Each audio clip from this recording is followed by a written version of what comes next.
Entonces, ok, ahora entonces vamos a continuar con la clase del viernes 3 y vamos a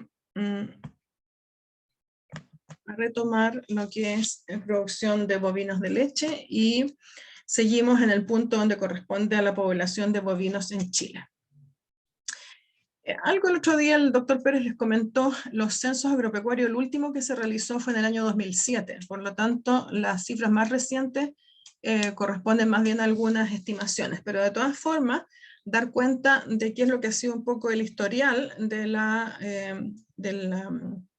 masa ganadera en términos de bovinos, independiente de qué tipos de bovinos sean, si son bovinos de leche, de carne o de doble propósito, ¿ya? Cuando se hace el censo y se cuenta el número de cabezas, el número de animales de la especie, no se diferencia si es que son de razas lecheras o de razas de carne o de doble propósito. En el año 76, el quinto censo agropecuario arrojaba una masa de 3.380.000 y tantas cabezas. Cuando se hizo prácticamente 20 años después, el sexto censo agropecuario, en el 97, la masa ganadera había aumentado a 4.098.438 cabezas, es decir, implicaba un 22,5% de aumento, de crecimiento en la masa ganadera, lo que daba más o menos un dato de una tasa de crecimiento anual de 1,07%. Pero cuando se hizo nuevamente otro censo, que se hizo en el 2007, el séptimo censo ganadero, los números habían disminuido. La cifra bajó a 3.719.709 cabezas, lo que implica una disminución de más o menos un 9,24%.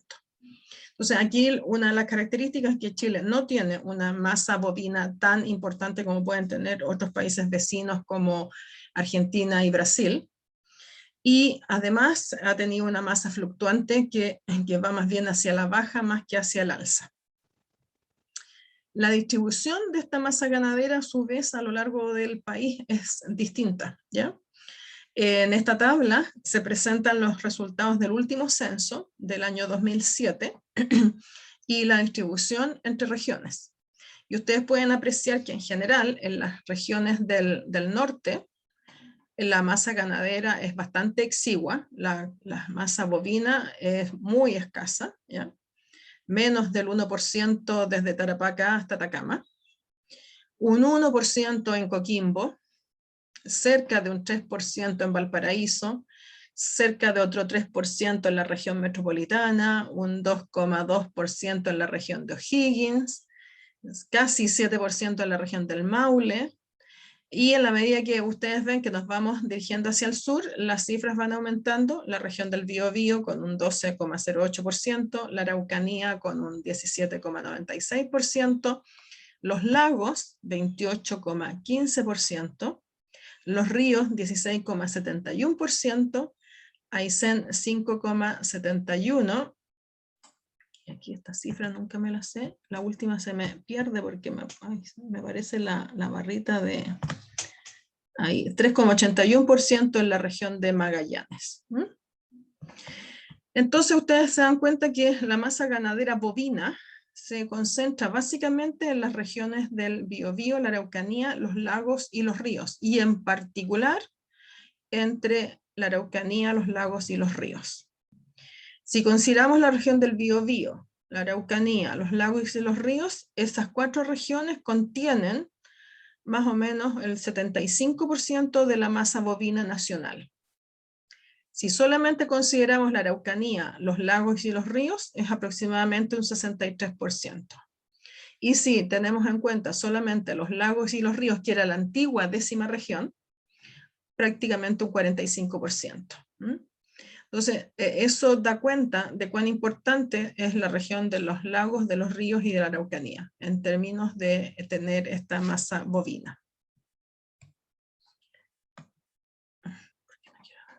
Ahí está. Entonces, hay algunas estimaciones, se hacen algunas encuestas a través del INE para ver qué ha estado pasando puesto que, como decíamos, el último censo fue en el año 2007, se anuncia que este año o el próximo año estaríamos enfrente de otro censo. Ojalá sea así para poder tener datos oficiales. Y lo que se presenta en esta diapositiva son algunas estimaciones realizadas a base de encuestas, donde se muestra que así como habíamos visto un descenso entre el año 97 al 2007, bueno, ese descenso se sigue dando, se sigue marcando, y en función justamente de esas encuestas, hay una disminución en la masa ganadera del 2007 al 2013 y del 2013 al 2015. Eso implica que nuestra masa ganadera, en vez de ir creciendo, va disminuyendo. Y la verdad es que ese dato incluso se pone incluso menos que el dato original que teníamos del año 1976, de 3.380.000 cabezas de ganado. Hoy día, según las estimaciones, al 2015 estaríamos en el orden de 2.735.000 cabezas. Eso implica entonces que entre el año 2013 y el 2015 solamente se disminuyó la masa ganadera en un orden de 9%. Y ustedes pueden apreciar que en términos generales, todas o prácticamente todas las regiones del país, con la excepción de Maule, de Biobío, de Aysén y Magallanes, han disminuido su masa ganadera. Las únicas que las han aumentado, según las encuestas, serían Maule, Biobío, Aysén y Magallanes. El resto todas las han disminuido. Y llama la atención que justamente las regiones que mayor proporción de la masa ganadera tienen han sufrido baja de los números, en particular la Araucanía. Es tal vez la región que más ha disminuido en términos de números. Así que veremos qué es lo que dice el censo que se realiza, cómo podemos ver si estas cifras se corroboran o no, y ver qué es lo que ha pasado. Pero claramente nuestro país tiene una masa que ha ido disminuyendo progresivamente. Respecto, ¿sí? ¿Alguna pregunta? Respecto de las vacas lecheras propiamente tal, bueno, cuando se pregunta por vaca lechera, cuando se hacen las encuestas y cuando muchas veces se hacen estas encuestas bovinas también o censos agropecuarios, se considera vaca lechera toda aquella que se ordeña al menos una vez al día. Por lo tanto, en este concepto de vaca lechera, vamos a tener vacas que son lecheras pero que no producen mucho, y vacas lecheras que sí se pueden llamar como tales vacas lecheras, que son las que producen en mayor cantidad y que están en sistemas mucho mejor establecidos. Así como la masa ganadera bovina en su conjunto ha ido disminuyendo, el número de vacas lecheras también ha disminuido, ¿ya? Y se puede observar que entre el año 97 y el año 2015 hubo una caída de la masa ganadera, y las encuestas informan de que aparentemente al año 2017 habría habido algún repunte. Pero estos son datos que hay que corroborar, ¿ya? Lo que es interesante también, y que sí es una tendencia mundial, es que ha ido disminuyendo el número de predios, es decir, el número de lecherías o el número de unidades productivas en el país. Y de 11.137 predios que describían tener bovinos o describían tener vacas lecheras, se han reducido prácticamente un tercio, ¿ya? De 11.000 pasamos a 4.800. Y eso es algo a tener en cuenta, porque es una tendencia mundial, ¿ya? Ahora, en relación al tamaño de los productores, aquí también hay una característica interesante. Tamaño de productores y quiénes son los que tienen la mayor masa de animales. En esta gráfico de la izquierda se muestra que los predios que tienen entre 10 a 49 vacas, de 10 a 49 vacas lecheras, corresponden al 72% de los predios. Mientras más grande es el predio, la proporción de predios es menor. Pero cuando vamos a ver dónde están esas vacas lecheras, encontramos que solamente un 29% está en predios de menos de 90 animales, entre 10 a 99 animales. De 10 a 50, el 19%, de 50 a 99, el 10%. Y en los rebaños más grandes, ya sea de 100 a 299, de 300 a 999 o 1000 o más, está el 71% de las vacas. ¿Qué quiere decir esto? Que hay una concentración, por así decirlo, del número de vacas que pertenecen a productores que son los menos. ¿Por qué? Porque los que son los más productores tienen todos predios con poquitas vacas. Entonces, el 72% de los predios tienen entre 10 a 50 vacas lecheras y el 71% de las vacas lecheras está en predios de más de 100 vacas. Entonces, ¿esto a qué apunta? En que hay una cantidad importante de predios que tienen un tamaño pequeño. Y eso tiene que ver con el potencial productivo que pueden tener esos animales. En general, cuando pensamos en rebaños más pequeños, podemos pensar en menor producción, en menor especialización, en menores tecnologías productivas, y por lo tanto ahí hay una brecha que da el espacio para mejorar y que tendría entonces como proyección un aumento de la producción de leche a nivel nacional en la medida que esos animales puedan ser manejados de mejor forma. ¿Dónde están las vacas en el país? Las vacas lecheras. Bueno, las vacas lecheras están sencillamente aunadas o mayormente en las regiones de los ríos y de los lagos. Y es por eso que antiguamente a la 10ª región, que hoy día corresponde a la región de los ríos y a la región de los lagos, se le llamaba la zona lechera del país, el país lechero. ¿Por qué? Porque es aquí donde se concentra el mayor número, la mayor proporción de vacas lecheras. Y según las encuestas, según los datos de la encuesta de ganado bovino que publica el INE con ODEPA, el 84% de las vacas lecheras están en estas dos regiones. El resto de las regiones tienen representaciones bastante menores, como pueden darse cuenta, bastante bajitas. La región del Biobío destaca un poquitito más alto que las otras. ¿Por qué? Porque en esta región existe una lechería, tal vez una de las lecherías más grandes de Chile, que se llama Ancali, y que hasta no hace mucho tenía del orden de 5.000 vacas lecheras, una sola lechería. Entonces por eso Biobío aparece aquí con un número tal vez un poquitito mayor, pero sustancialmente se debe a la presencia de esa lechería intensiva que existe en esa zona. Pero el resto de las vacas lecheras se concentra, como digo, en la región de los ríos y de los lagos. La tendencia mundial es que el número de vacas lecheras vaya disminuyendo, y lo que ocurre en Chile es eso, ¿ya? Desde el año 97, el año 2003 más o menos, el número de vacas lecheras estaba relativamente estable, había aumentado un poquitito, pero a partir del 2003-2004 empieza a disminuir,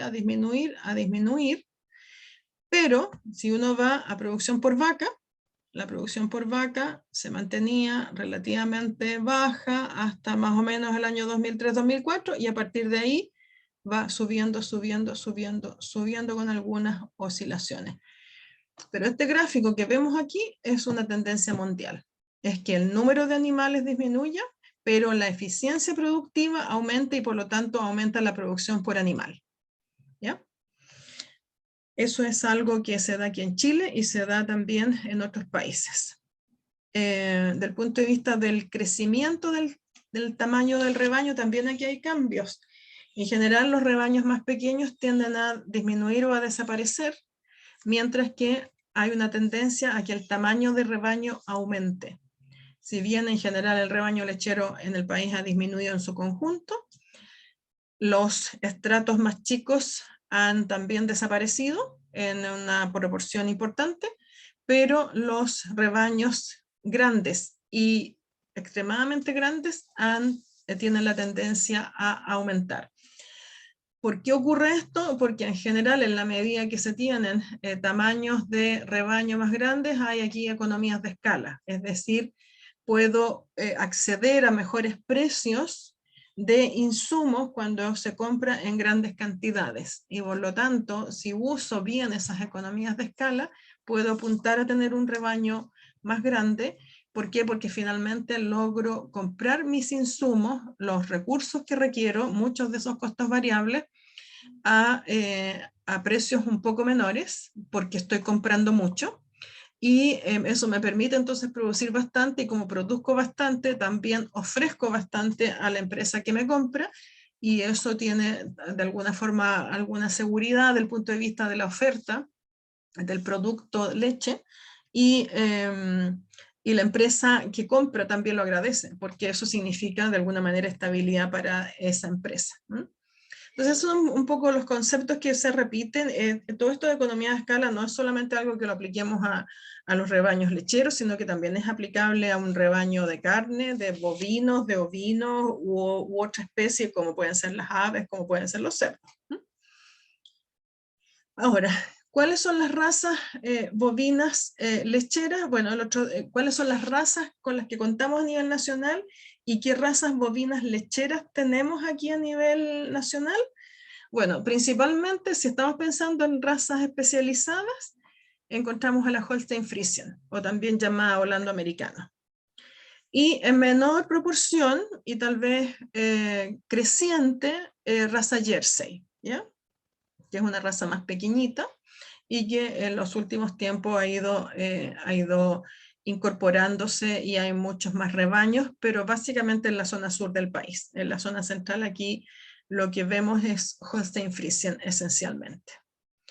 Y el resto de la masa ganadera bovina que dice relación con la actividad de producción de leche corresponde o se relaciona con razas de doble propósito, como es la raza overo negro o la raza overo colorada.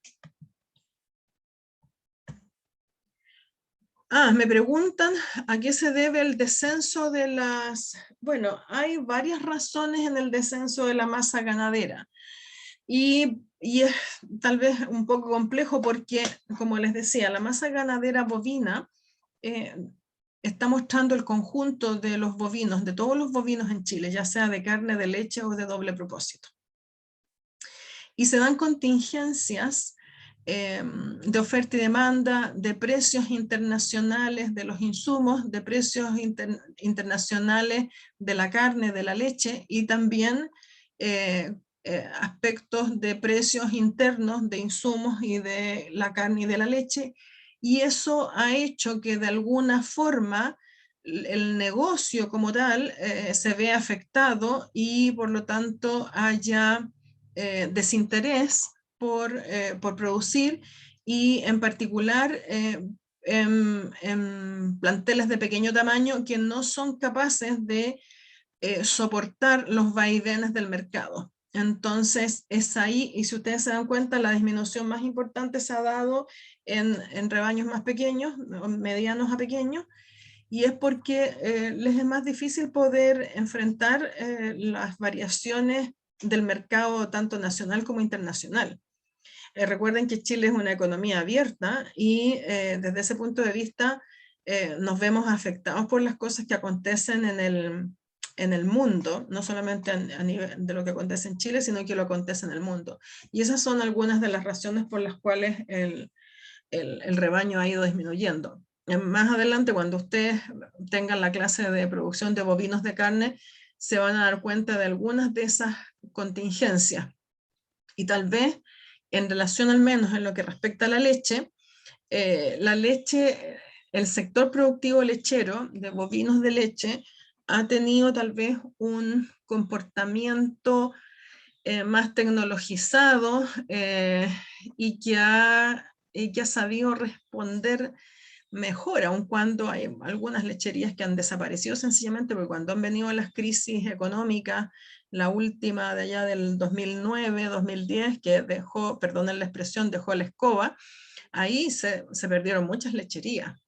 Pero el mercado de la carne ha tenido muchas más complejidades, y el precio de la carne ha afectado a muchos productores y es por eso que de alguna forma hay falta de interés en proseguir con el negocio. Y esas pueden ser razones absolutamente atendibles, y en la medida que los negocios mejoran y eventualmente las situaciones de contingencia se van aquietando, bueno, el rubro va retomando de nuevo ciertas mejores rumbos. Y bueno, el otro aspecto, aunque suena extraño, Chile ha ido disminuyendo su masa ganadera, su masa bovina, pero ha estado exportando animales. Ha estado exportando animales a Turquía, a China y a distintos lugares. ¿Por qué? Porque tiene calidad genética en algunos aspectos, tiene calidad sanitaria y ha enviado sobre todo vaquillas, ¿ya? Hembras jóvenes a distintos países. Eso hace que de alguna manera nos estemos deshaciendo de cierta masa ganadera. ¿Por qué? Porque es oportuno para el productor hacer el negocio, pero perdemos masa ganadera. Y Chile no es un país que tenga una masa ganadera tan grande, entonces unos poquitos animales que se vayan significa un impacto interesante o importante en la estructura del rebaño nacional. Esas pueden ser las razones por las cuales el número ha disminuido, ¿ya? Atienden a distintos aspectos. Bien, entonces como comentaba, las razas especializadas en leche básicamente Holstein Friesian, y esa está presente, muy presente en la zona central, y en la zona sur tanto Holstein como Jersey, y tal vez un Holstein con un efecto neozelandés importante, más adaptado a pastoreo. Y las que la llevan, como dicen ustedes, las razas que siguen predominando, y en particular en la zona sur, es doble propósito, overo negro u overo colorado, ¿ya?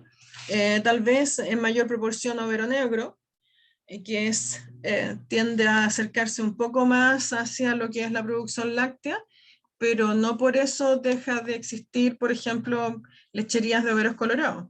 Conozco varias lecherías de overos colorados y sus dueños están muy orgullosos de sus lecherías de overos colorados.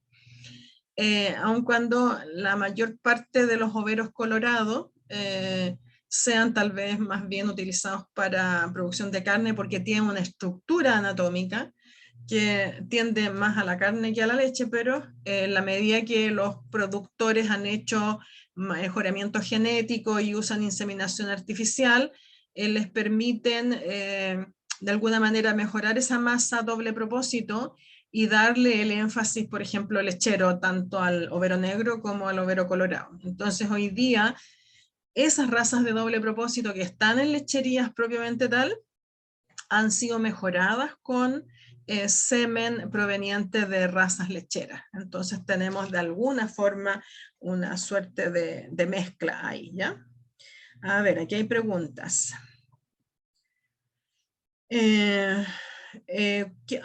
¿Cuánto dura las razas de doble propósito y las de leche? Las razas no, bueno, no sabría decirte cuánto duran las razas. Las razas se desarrollan en en largos periodos de tiempo porque tienen que ver con selección, con buscar ciertos atributos que de alguna manera se van fijando o se van destacando. Y vacas de esa raza, mira, es relativo porque depende del trato que se les dé a los animales, de cómo se alimenten, de cómo se manejan, y por lo tanto la vida productiva del animal va a depender al final de cómo los animales se manejen. Así es como en términos promedios uno podría pensar que una vaca lechera en un sistema intensivo de alta producción puede permanecer tal vez unas 3 lactancias en promedio. Bueno, conozco vacas lecheras de 10, de 11 y de 12 lactancias. Entonces, es difícil poder dar alguna cuenta de eso. Tal vez porque la demanda productiva o la presión productiva en una raza de doble propósito es un poco menor, uno pudiera dar cuenta de que hay ahí algo más de rusticidad y puede haber tal vez un poco más de una vida más prolongada. Podría ser que las de doble propósito tuvieran desde ese punto de vista una vida más larga, pero no me atrevería a afirmarlo porque no tengo datos objetivos con que dar esa opinión, ¿ya? Estoy en este momento especulando un poco en relación a dónde están un poco estos animales que son especializados o no en producción. Entonces, a ver, ok, bien, aclarada la pregunta. Seguimos entonces. Ups, porque no quiere avanzar. Ahí está. Entonces, aquí tenemos algunas fotos, justamente acá en la parte izquierda, y en particular en la parte izquierda abajo de su pantalla, una Holstein Friesian, con su típica forma de cuña, ¿ya? Con una estructura esbelta, con líneas rectas más bien cóncavas, con poco desarrollo muscular, con una ubre bien desarrollada. Y si la comparamos, por ejemplo, con la overo negro que está acá arriba a la derecha, en la parte alta, que es un overo negro que tiene carácter lechero, aquí hay mejora seguramente con semen de razas lecheras. Ven una buena ubre, hay alguna característica, pero si ustedes aprecian es un cuerpo más que no tiene la angularidad o no tiene esa forma de triángulo tan marcada como tiene acá la Holstein Friesian. El cuerpo es un poquitito más tubular que la Holstein como tal, pero claramente este overo negro es un overo negro que se está usando para leche, porque ustedes pueden apreciar aquí hay una glándula mamaria importante, hay unas venas de leche importantes, hay carácter lechero, pero es una raza de doble propósito. Y físicamente ustedes pueden apreciar diferencias en relación a esta otra que está especializada en leche.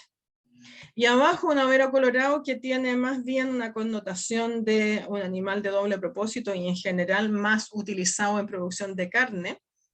Y justamente por eso aquí aparece alimentando a la ternera o ternero, porque en términos generales, como vamos a ver en las lecherías, cuando estamos hablando de producción de leche y sistema de producción que se precian de tal, al nacer el ternero o la ternera son separados de la madre. El animal no se cría al pie de la madre, se cría de manera artificial, ¿ya? Entonces esta es una foto que más bien representa una vaca overo negro, overo colorado, pero que está dedicada a producción de carne. O que podría ser de un pequeño productor, que en ese caso sí hay asociación de crianza al pie con algo de ordeña, pero con niveles productivos bastante bajos, ¿ya? Aquí tenemos de nuevo lo mismo, de manera de poder hacer esa suerte de comparación de la estructura del cuerpo, ¿ya? En relación a la Holstein Friesian, que tiene una estructura mucho más esbelta, en comparación con este overo europeo u overo negro, que es de doble propósito. ¿Ya? Aquí lo mismo. Dígame.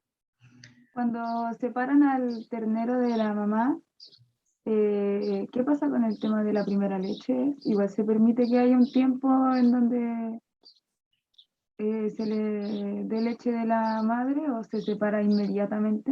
Ya, eso, la primera leche, como tú hablas, se llama calostro, ¿ya? Y no es leche propiamente tal, no se puede clasificar como leche, es calostro. Son las primeras secreciones, en general se denomina calostro a la secreción de las primeras 6 ordeñas, ¿ya? Más o menos los primeros 3 días. En este caso, el animal nace y se separa, ojalá, lo más pronto posible de la madre, y ojalá justamente el ternero no mame directamente desde la madre. ¿Para qué? Para poder ordeñar esa hembra, obtener el calostro, evaluar la calidad del calostro, porque dependiendo de la edad de la hembra o de algunas circunstancias de tipo sanitario o de alimentación, en fin, el calostro puede que no sea de buena calidad. En general, el calostro, por ejemplo, de vacas de primer parto, no es de buena calidad. O pueden ser vacas que han sido compradas y que vienen de otro predio y que por lo tanto la inmunidad que esas vacas traen no necesariamente corresponde a la realidad del predio.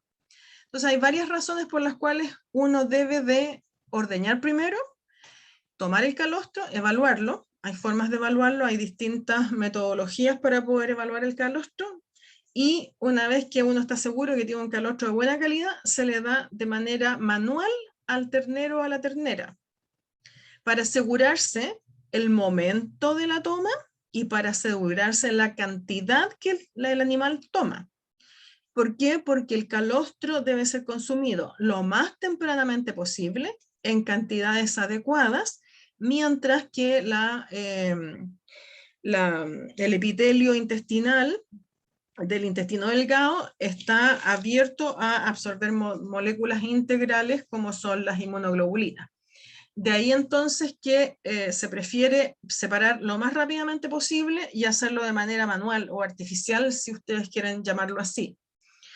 Porque uno se puede asegurar de que efectivamente el animal recién nacido tenga una inmunidad pasiva de buena calidad. Si por algún motivo el calostro de la madre no es bueno, el productor recurre al calostro que tiene conservado, a calostro congelado.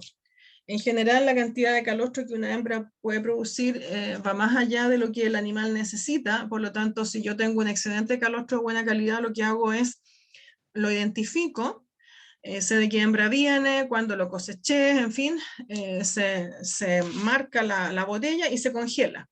Y por lo tanto, si por algún motivo hay hembras primerizas o hembra que por algún motivo no produjo calostro o es un calostro de mala calidad, el productor tiene reservado en el freezer calostro congelado que descongela y que lo utiliza para dárselo al animal que nació y que la madre no tenía calostro de buena calidad. Esa es la manera de hacerlo en una lechería propiamente tal, ¿ya? En lecherías más pequeñas o con pequeños productores, en muchas ocasiones sucede que justamente dejan que el ternero o la ternera le mame a la madre, y ahí uno nunca supo cuándo tomó ni cuánto tomó. Por lo tanto, no hay certeza de la calidad de esa inmunidad pasiva. Esa es la respuesta. Ya, perfecto. Gracias. De nada. ¿Qué más? Bueno, esto es lo mismo. Ya, esto es el overo colorado. Ustedes pueden darse cuenta que el overo colorado, aunque sea un animal lechero, ya como son estas que están acá, los que se ven aquí en la pantalla, igual es un animal más tosco, ¿ya? Incluso más tosco que este aquí, que está acá, este overo negro que está aquí en la parte alta derecha, que tiene una estructura un poco más, una silueta que se acerca mucho más a las características lecheras.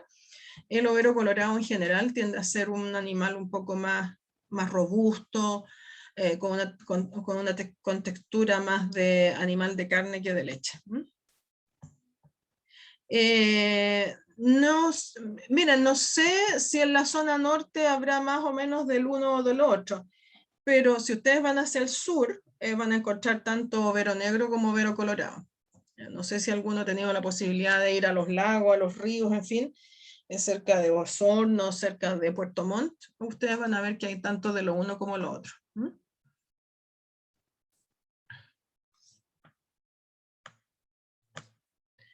Entonces, en relación a la producción nacional de leche.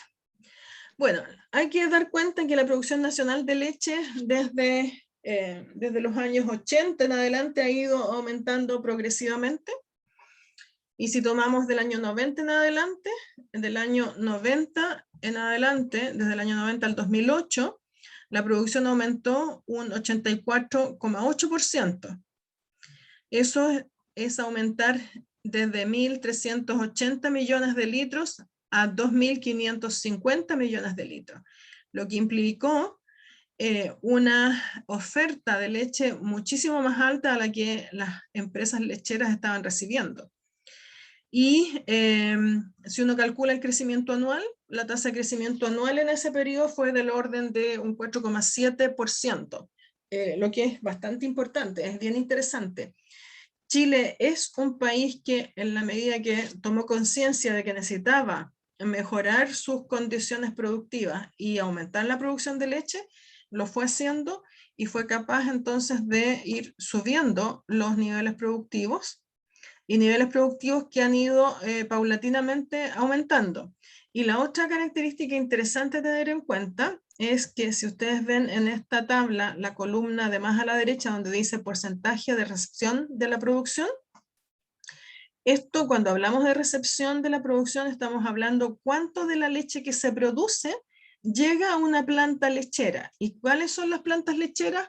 Soprole, Nestlé, Colún, Quillayes, en fin, plantas que tienen por función comprar leche, procesarla y vender productos lácteos. Vender leche UHT, vender quesillos, quesos, yogures, quesos maduros, leche en polvo, crema, mantequilla, en fin, lo que se les ocurra. Y algo interesantísimo es que la cantidad de la proporción de leche que va a planta de lechera también ha ido aumentando. En el año 90 era del orden de un 65% lo que se recibía en la planta. Y hoy día es del orden del 92%. ¿Qué dice eso?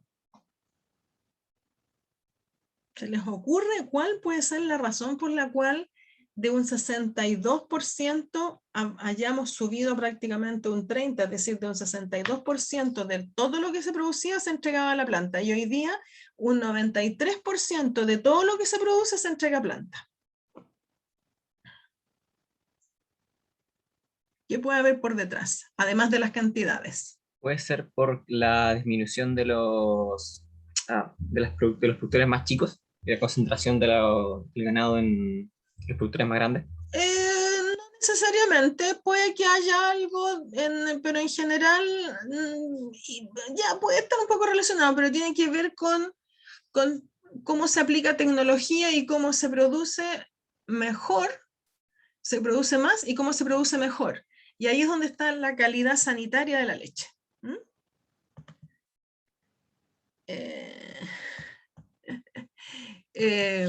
Se produce mejor. Las plantas tienen muchas exigencias para comprar la leche. Las plantas piden volumen, las plantas piden composición, pero las plantas también piden aspectos sanitarios, calidad sanitaria.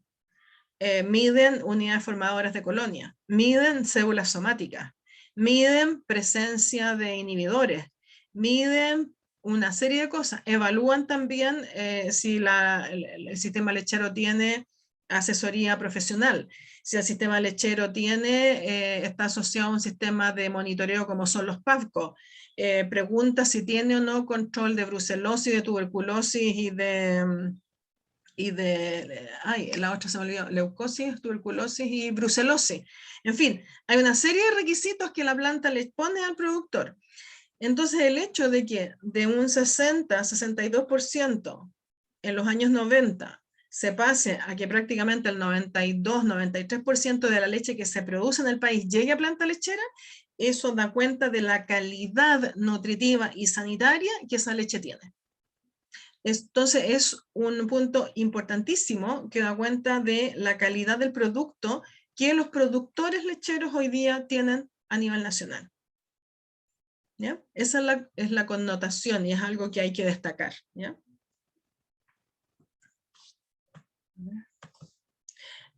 Bueno, esto es básicamente lo mismo. Las líneas en azul o en rojo.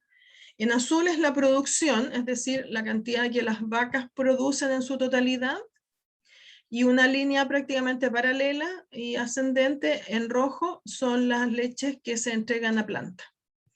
Y en el caso de esta línea verde que está acá abajo, ¿ya? Tiene que ver con la recepción en planta, pero en plantas de menor envergadura, como Quillayes o como cuál otra que se me viene a la mente, no sé, Lácteos Osorno, alguna otra de estas industrias chiquititas, ¿ya? Puede ser quesos Matei o, bueno, cualquiera de esos. Porque la industria láctea mayor es donde está Colún, donde está Nestlé, donde está Soprole, en fin. La vaquita, gracias. Claro, todas esas son industria menor. Pero lo interesante es que la producción de leche en Chile ha aumentado ha seguido aumentando con variaciones en algunos años y que dependen mucho de temas de sequía en el sur, y que a pesar de que ha disminuido el número de bovinos, de que ha disminuido el número de vacas lecheras, la producción ha aumentado o se ha mantenido en los últimos años en niveles equivalentes sin bajar, y que hoy día básicamente del orden del 92 al 93% de lo que se produce en Chile va a planta, ¿ya? Esos son hitos que uno debe de destacar.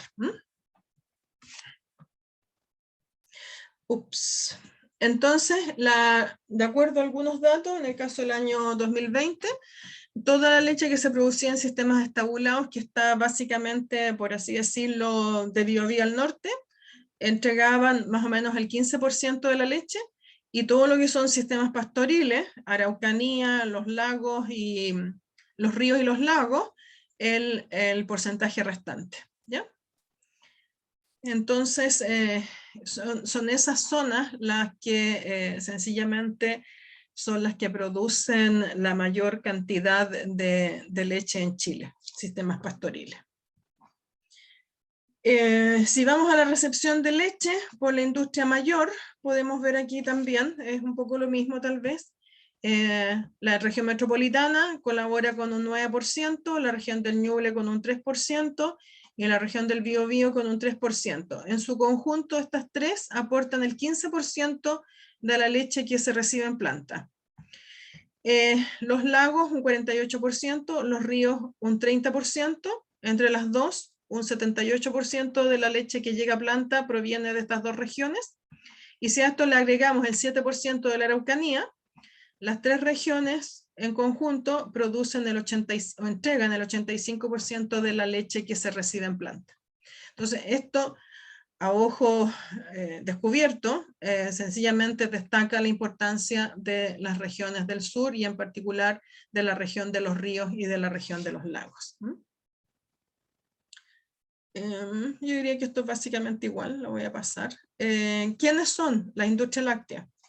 La industria láctea mayor, aquí encerrada en este cuadrado verde, Colún, Soprole, Nestlé, Watts, con las proporciones más o menos de lo que ellos reciben: 25%, 26% Colún, 24% Soprole, 20% Nestlé, 12% Watts. Lo interesante es que de todas estas que están aquí, Colún es una industria nacional. Y no solamente industria nacional, sino que es una cooperativa, ¿ya? Eso da cuenta de algo bien especial. Y el resto, industria menor: Surlat, Valle Verde, Lácteos del Sur, Quillayes, Danone, Chilolac, Bioleche, Lácteos Valdivia, Lácteos Puerto Varas, en fin. Y que dan más o menos un 10%. Para que ustedes tengan un poco de noción quiénes son las industrias lácteas a nivel nacional. ¿Qué es lo que pasa con la producción a lo largo del año? La producción de leche a lo largo del año no es pareja, ¿ya? En este gráfico lo pueden visualizar. Aquí se entregan curvas de producción del año 2013 al año 2017. Y ustedes pueden apreciar que en la época de primavera, desde septiembre en adelante, la producción de leche, o prácticamente a finales de agosto, la producción de leche va aumentando, aumentando, aumentando, alta en las épocas de primavera, octubre, noviembre, diciembre, se mantiene alta en enero, y a partir de enero empieza a caer a febrero, y en otoño se mantiene más o menos, trata de conservarse en un nivel intermedio, y cuando ya de mayo en adelante entramos en invierno propiamente tal, la producción de leche sencillamente cae, baja, hasta que de nuevo a finales de agosto empieza a subir de nuevo, ¿ya? Esto implica que hay una estacionalidad en la producción de leche. Hay menor producción en la época de invierno que en la época de primavera-verano. ¿Por qué puede ocurrir esto? ¿A ustedes se les ocurre cuál sería la razón de por qué esto acontece? Por la alimentación. Sí, ¿y qué tiene que ver la alimentación en esta curva? Que en verano hay más comida. En primavera-verano hay más comida. ¿Y por qué hay más comida? ¿De qué comida estamos hablando? Silo y del pasto, ¿no? Las praderas. de las praderas principalmente. Aquí en esta época, y lo vimos tal vez de la primera clase, ¿se acuerdan cuando yo les mostraba la curva de producción de pasto? Que en primavera y verano hay mayor producción de forraje. La pradera por sí sola produce más porque las condiciones ambientales de temperatura y de humedad se confabulan para que la pradera crezca más. Y por lo tanto es más fácil producir. Y sobre todo si estamos pensando en la zona sur del país, donde las praderas son las que predominan y donde los sistemas pastoriles son los más importantes, donde las vacas cosechan su propia comida. Entonces es mucho más fácil poder tener producción. Sin embargo, producir en invierno es otra cosa. Producir en invierno es algo que tiene que ver con esfuerzo. Por ejemplo, en invierno, ¿qué es lo que yo puedo hacer para alimentar a mis vacas? Por ejemplo, usar forraje conservado. Aquí el exceso de forraje que se produjo en primavera y que las vacas no pudieron consumir, se corta y se ensila. O aquí en la zona central, se corta, se inifica. O aquí en la zona central y también en la zona sur, por ejemplo, producir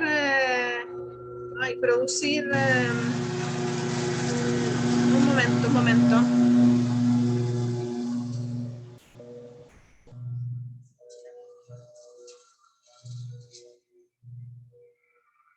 ¿Quién está ahí? ¡Ey!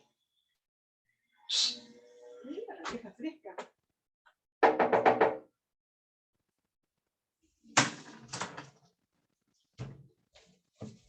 Sorry, perdónenme, pero justo se les ocurrió venir a cortar el pasto en la casa al lado y una zonajera terrible. Entonces, como les decía, claro, en la época la época invernal es más difícil tener forraje verde y uno necesita el forraje conservado, ya sea en forma de heno o de ensilaje o bien eventualmente de cultivos forrajeros que se producen en invierno, ¿ya? Como puede ser la avena forrajera o como pueden ser algunas coles forrajeras que se producen en la zona sur.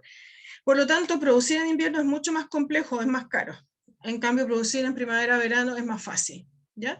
De ahí entonces que, obviamente, sea más fácil producir en esas épocas y haya una mayor oferta de leche. Pero el país o el consumo tiene una demanda pareja, una demanda relativamente pareja, por lo tanto aquí al haber déficit de producción, las plantas eventualmente traen desde fuera, importan, o sencillamente cuando aquí hay mucho exceso de leche, lo transforman en productos de larga vida, como es leche en polvo o como pueden ser quesos. De ahí que vamos a ver más adelante cuáles son los productos que tal vez mayor se elaboran y entre ellos están los quesos. ¿Por qué? Porque el queso tiene una larga vida y se puede entonces vender en distintos momentos.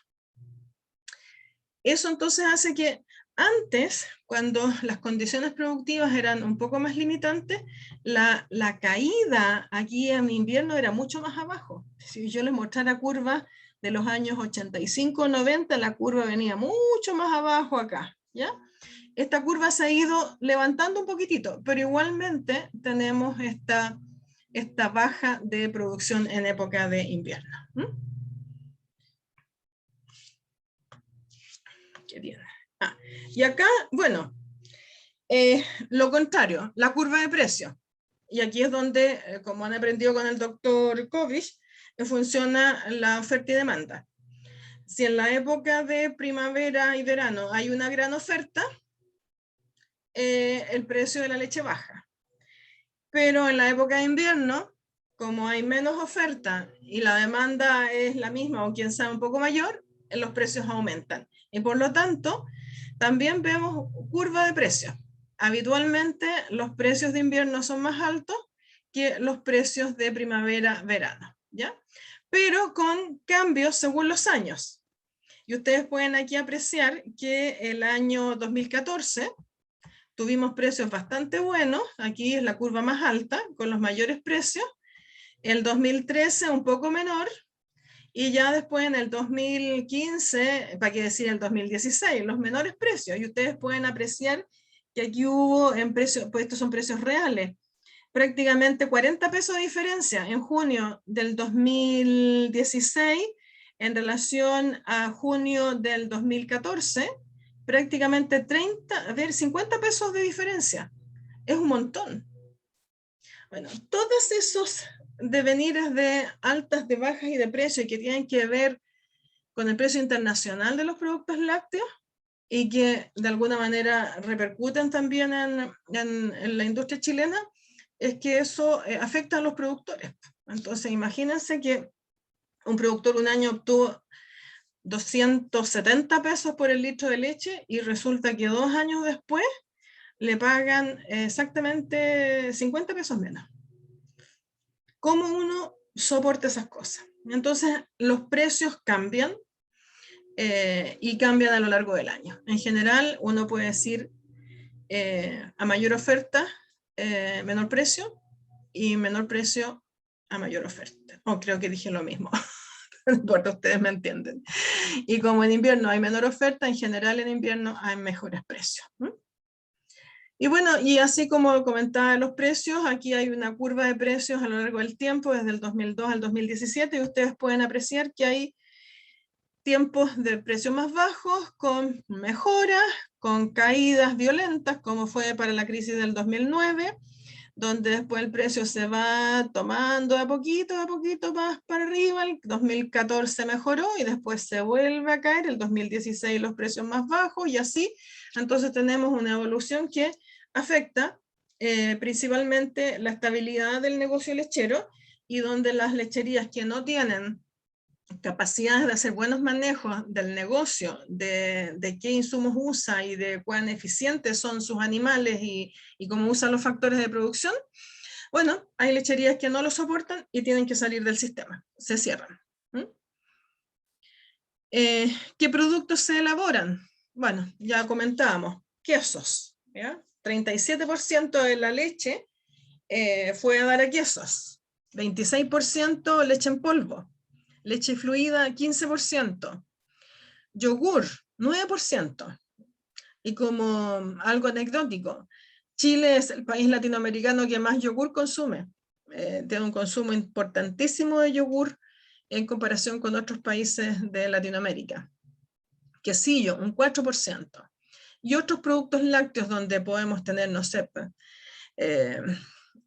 manjar, postres, qué sé yo, hay tanto de distinto tipo, leches cultivadas, no sé, otros tipos de quesos más tipo delicatessen, porque aquí cuando digo queso, 37% más bien son quesos chancos o quesos gouda, quesos de larga duración, ¿ya? En fin, entonces esos son la derivación de hacia qué se destina la leche, qué es lo que se fabrica con la leche que se produce, ¿ya? Y derivado justamente de esa estacionalidad de la producción y de la oferta tan fuerte de leche en época de primavera-verano, es que los principales productos que se elaboren sean quesos y leche en polvo. Porque de esa manera tenemos dos productos que pueden permanecer en el tiempo y que se pueden vender después, no necesariamente en el momento en que se elaboraron. Profe, Dígame. ¿y los precios de los quesos generalmente son más estables que los de la leche? Wow.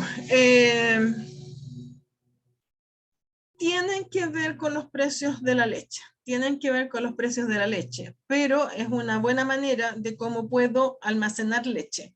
Y una manera tal vez más barata de almacenar leche que almacenar leche UHT, que es más caro, que ocupa volumen, que ocupa espacio. En fin, hay varias razones. Sí, el precio de los productos lácteos también tiene variaciones, pero en general cuando se hacen los análisis, si bien es cierto, se revisan más bien los commodities, se revisa la leche en polvo, se revisa la mantequilla, pero sí, los quesos de alguna manera también reciben el coletazo, por así decirlo, el impacto de la variación del precio de la leche. Ya, gracias, profe. De nada. A ver, aquí parece que hay una pregunta. Claro, a ver, en general es cierto, nosotros como consumidores vemos que sencillamente los precios aumentan, ¿ya? No solamente el queso, sino que la leche. Y bueno, y circunstancialmente, en Chile, por ejemplo, en estos últimos 2 años, en periodo de pandemia, el precio de la leche ha aumentado a productor, pero también ha aumentado al consumidor. Y creo que el aumento de precio al consumidor incluso es mayor en términos proporcionales de lo que puede ser lo que ha recibido el productor. A ver, aquí había... ok. Bueno, entre paréntesis, en relación a una consulta que aquí había en el chat, y creo que vale la pena aclararla, los bovinos no son, tienen ciclicidad permanente, tienen ciclicidad permanente a lo largo del año, no tienen estacionalidad de ciclicidad, no son como los ovinos y como los caprinos o los equinos, que son afectados por el fotoperíodo. Los bovinos son poliéstricos permanentes. Por lo tanto, aquí no se afecta no se afecta la reproducción. Lo que uno sí puede manejar es en qué momento quiero encastar, quiero cruzar, quiero montar, quiero reproducir a los animales para que esas hembras paran en un momento adecuado y sea compatible, por ejemplo, con la curva de los pastos. Eso sí lo puedo hacer y de esa manera, eventualmente, concentrar pariciones en una época en que el productor lo desee o en que sea más factible hacer una producción, por así decirlo, más barata. Pero en términos generales, ojo, los bovinos son poliéstricos permanentes, no son poliéstricos estacionales como son los ovinos, los caprinos y como son los equinos.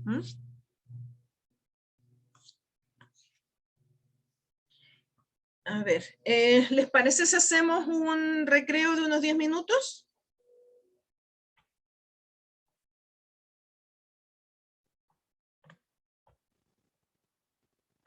Ya. Entonces, bien, así como la producción de leche ha ido aumentando en los últimos tiempos, por así decirlo, ha habido alguna mejoría, por decirlo así, en el ámbito de lo que es el consumo de leche. Y en este cuadro se presenta el consumo aparente de leche por habitante año, que es lo que normalmente se denomina consumo per cápita, es decir, consumo por cabeza. Per cápita es un término en latín que significa por cabeza, por individuo, por habitante. ¿Y qué es lo que se hace? Sencillamente se toma la producción de leche y se divide por el número de habitantes. Así de simple. Los números, como ustedes pueden apreciar en esta tabla, han ido aumentando. Entre los años 90 y 95 se estimaba más o menos unos 116 litros por habitante año. Entre el 2000 al 2003 unos 127 litros.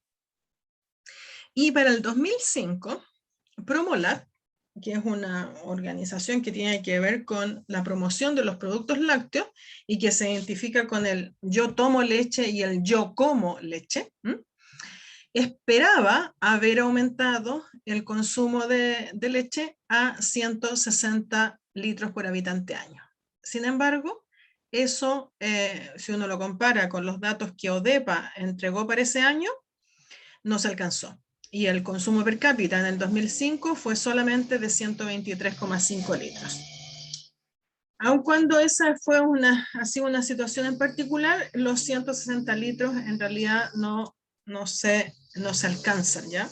Aquí vamos a ver una curva con los datos de consumo per cápita desde el año 2004 en adelante, donde vemos que justamente en el año 2005-2006, que la Promolab quería 160 litros por habitante año, fue del orden de 114 a 123, y con valores que fluctúan y que después del 2009, básicamente, han tenido a tener un crecimiento más sostenido, donde ya el 2012 se alcanzaban casi 141 litros, el 2013 un poquitito más, con una caída en el 2014, una recuperación en el 2015, y así con algunos vaivenes hasta que entre el 2017 y 2018 se han alcanzado los valores máximos de consumo del orden de 150 a 151 litros, que distan de los 160 que se había planteado Promolact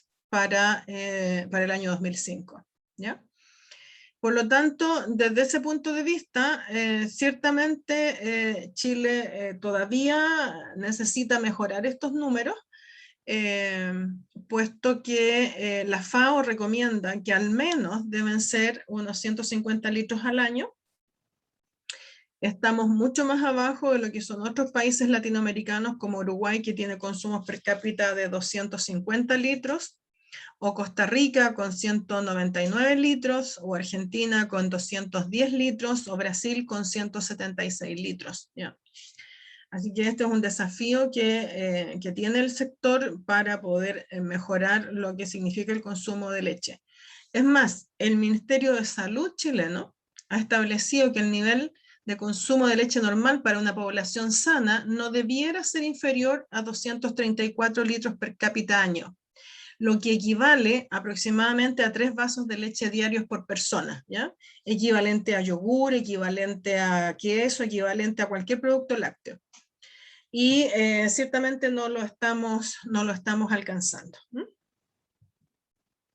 Bueno, Chile produce leche, tiene demanda de productos lácteos, pero con lo que produce no es capaz de satisfacer lo que consume. Por lo tanto, Chile en general ha sido un país que ha importado leche, ¿ya? O productos lácteos, que son las barras rojas en esta diapositiva. Y las barras azules son las exportaciones, ¿ya? Chile, al no tener mucha producción, tenía pocas posibilidades de exportar. Bueno, conforme Chile va mejorando, mejora su producción, sus niveles productivos, sus niveles sanitarios, la calidad del producto con lo que puede elaborar productos lácteos, aumenta progresivamente, y a partir prácticamente del 2004 en adelante se convierte en un exportador de leche, exporta más productos lácteos de los que importa, ¿ya? Las barras azules son más grandes que las barras rojas, ¿ya? Pero a partir del 2015 esa situación se ha revertido, y si bien sigue exportando, está importando más productos lácteos de los que exporta. Entonces, desde el punto de vista de lo que se llama la balanza comercial, es la balanza entre lo que se exporta y lo que se importa. Chile en algún momento fue un país exportador, actualmente es un país importador de productos lácteos. ¿A dónde exportamos? Bueno, el destino de las exportaciones están aquí a su derecha. Exportamos a Estados Unidos, a Perú, a México, a Nicaragua, a Rusia, a Costa Rica, a Honduras, a Brasil, a Guatemala, a Venezuela, a China y a otros. Pero claramente los destinos de exportación más consistentes y más importantes son Estados Unidos, Perú y México, ¿ya? Estos 3 países de acá. ¿Y qué exportamos a esos países? Bueno, preparaciones de alimentación infantil. ¿Y por qué esto se da? Porque Nestlé está en Chile y Nestlé es el que exporta estas preparaciones. Y piensen, son preparaciones de alimentación infantil. Estas preparaciones requieren una alta calidad nutritiva y sanitaria de los alimentos con los que se elaboran estas preparaciones. Entonces, eso da cuenta de que Chile tiene una muy buena calidad de producto que les permite a esa empresa internacional elaborar estos productos y exportarlos desde Chile hacia otros países. En ese sentido también, y unido mucho a lo que es Nestlé, está la leche condensada, quesos con un 16%, leche entera en polvo, suero y lactosuero 6%, mantequilla 5%, manjar un 5%, algunos otros productos. Pero lo más importante en los últimos años han sido preparaciones infantiles, leche condensada, quesos y podríamos decir leche en polvo entera. ¿Y qué es lo que importa? ¿Y de dónde importa? Bueno, Chile importa productos desde, a la derecha de su pantalla, desde Nueva Zelanda, desde Estados Unidos, desde Argentina, desde Alemania. Las más importantes son de estos tres, de Nueva Zelanda, 23%, Estados Unidos, 21%, Argentina, 19%. Aquí, de repente, las cantidades pueden estar variando, pero en general uno puede decir que los mayores proveedores de productos lácteos hacia Chile son Nueva Zelanda, Estados Unidos y Argentina. ¿Y qué es lo que importamos? Quesos. Lo más que importamos, 60% de quesos. Otros productos, 15%. Leche entera en polvo, 8%. Leche descremada en polvo, 8%. Preparación infantil, 5%. Suero y lactosuero, 4%.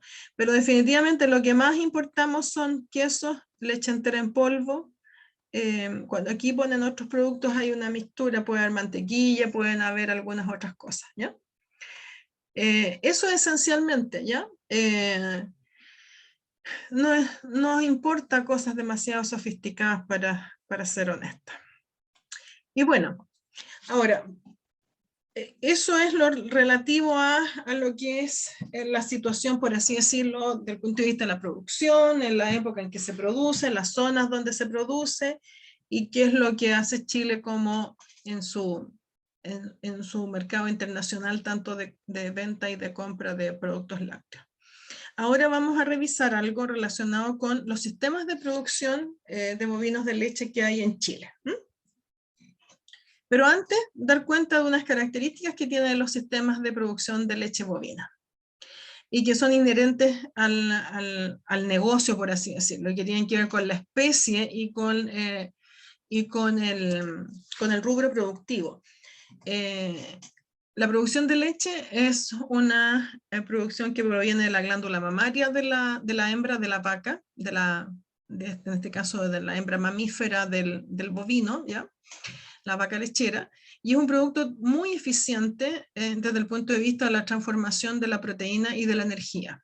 Ustedes más adelante, cuando hagan sus cursos de nutrición, van a ver que cuando revisan distintos aspectos, hay algunas características que son muy propias de la producción lechera y que marcan la diferencia, por ejemplo, con la producción de carne. La producción de leche es mucho más eficiente desde el punto de vista del uso de los recursos nutritivos que, por ejemplo, la producción de carne. Y desde ese punto de vista le da mayor eficiencia al sistema. En general, la producción de leche, y en particular cuando se quiere hacerlo bien, implica un negocio con características intensivas, lo que implica aportar procesos tecnológicos, rigurosidad, en fin. Desde ese punto de vista es exigente tal vez, ¿ya? Un sistema propiamente tal pasa a ser de alguna manera un proceso bastante intensivo. Lo interesante es que como rubro, a pesar de los vaivenes que pueden haber de temas comerciales y cambios en los precios y demás, como sea, es un rubro que tiene permanencia. ¿Por qué? Porque pasa a ser parte de la oferta de un alimento que en general es altamente demandado por la población humana. Por sus características propias como alimento, además de sus características nutritivas. Y por ello, a pesar de los vaivenes y dentro de todo, tiende a ser un negocio estable.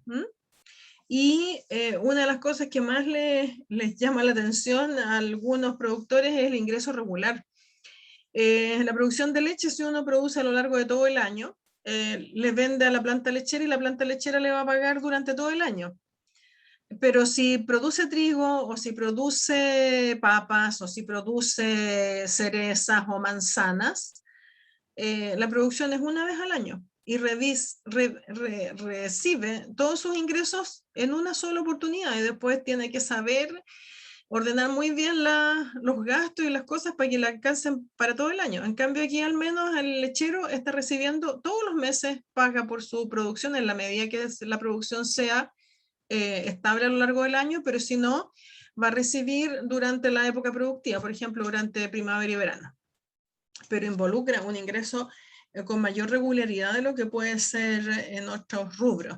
Y si uno eso lo lleva y lo pone tal vez en el contexto de la agricultura familiar campesina, la gente que tiene a veces de 1, 2, 3 vaquitas, les da para hacer caja, para ordeñar, para tener una cierta cantidad de leche que les permite, por ejemplo, elaborar quesos que venden, y con la plata que obtienen de esos ingresos, de esos quesos, tienen para poder, por ejemplo, comprar las cosas que se necesitan para la casa, el aceite, la harina, qué sé yo, cosas de alguna manera básicas de subsistencia. Y eso es interesante, es importante porque aporta a la estabilidad, por así decirlo, de la familia campesina. Y la otra cosa es que si bien es un rubro que puede estar demandando alta tecnología, tecnificación, en fin, tiene la posibilidad de ser combinado con otros rubros. No es excluyente el que pueda combinarse con frutales o con producción de carne o con producción de cerdos, en fin. Es un rubro que se encamina siempre a un mejoramiento permanente, y tal vez eso es algo que se refleja justamente en las características productivas que Chile ha tenido a lo largo del tiempo. ¿Por qué? Porque ha ido paulatinamente incorporando tecnología, mejora genética, mejora en alimentación, mejora sanitaria, mejora en praderas, mejora en una serie de ámbitos que dan cuenta de mayor producción y de mejor calidad del producto que se está obteniendo. Y lo otro es que si por algún motivo, razón o circunstancia decido terminar con el negocio, el inventario, las vacas, la infraestructura que puedo estar utilizando para desarrollar el sistema es vendible, es liquidable. Y desde ese punto de vista, si por algún motivo debo cerrar el negocio, tengo cómo poder liquidar esos animales, cómo liquidar el equipo de ordeña, los tractores, en fin, lo que esté utilizando como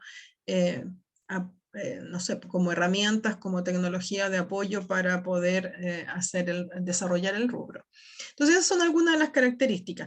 Pero así como esto aparece como algunas ventajas del rubro, también el rubro tiene desventajas o tiene sus particularidades que no son tan lindas, y que sí es necesario siempre rescatar, porque hay que ser honesto, uno tiene que mostrar las dos caras de la moneda, no solamente la cara linda. ¿Cuáles son sus desventajas?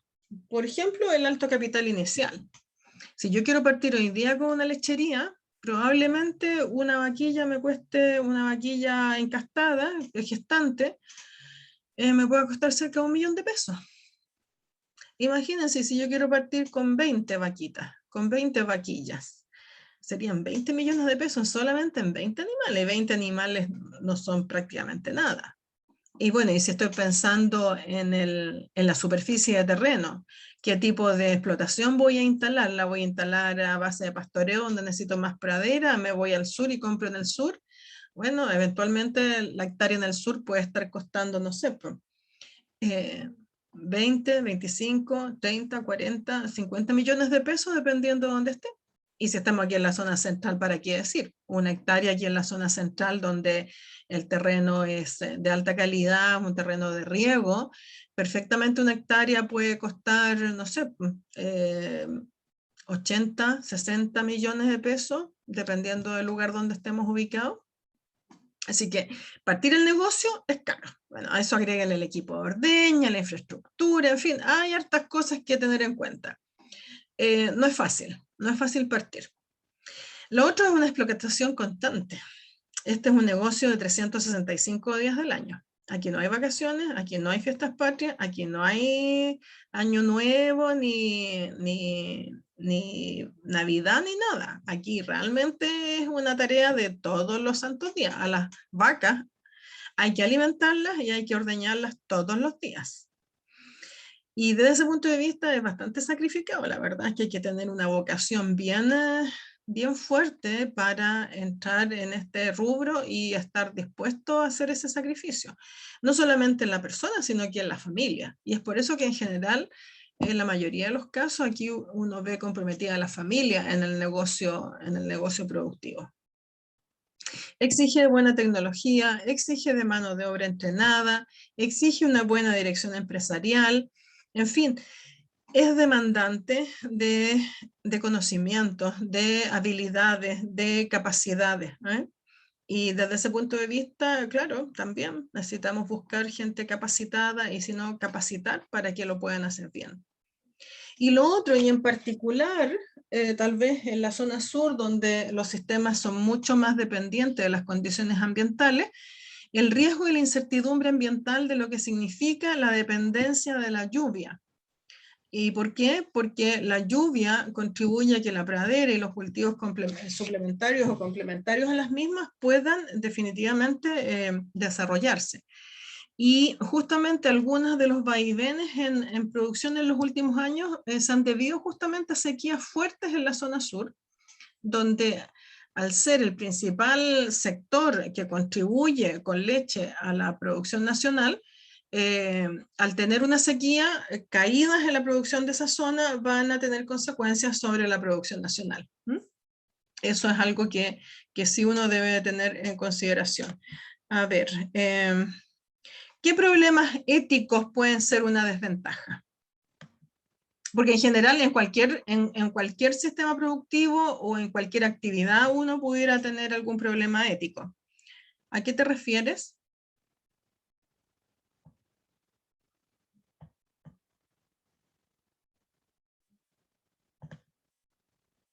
María José.